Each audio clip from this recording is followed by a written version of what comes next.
Bwana Yesu asifiwe. Nashukuru Mungu kumpokea mjakazi wa Mungu, ninamheshimu.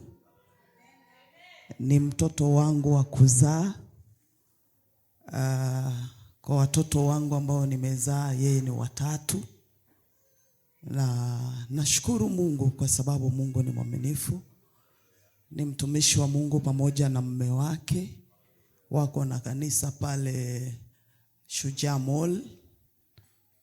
Nilimwambia usiku tu, alikuja kuniona, nikamwambia ningetaka asubuhi ukuwe mwalimu.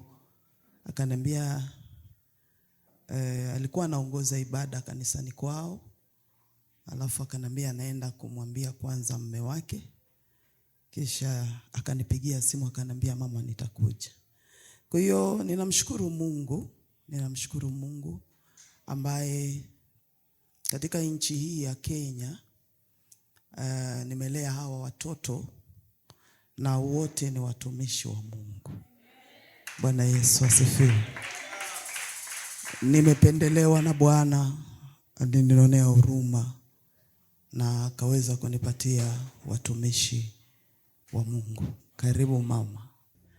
Huyu ndo baada ya Apostle V, huyu ndo alikuja sasa. Bwana asifiwe. Kama kuna mtu alikataa madhabahu ni huyu.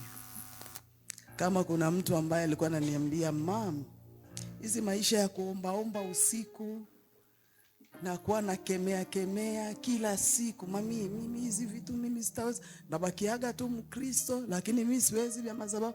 Lakini Mungu amempatia madhabahu, mtumishi wa Mungu, yeye na mume wake wanamtumikia Mungu.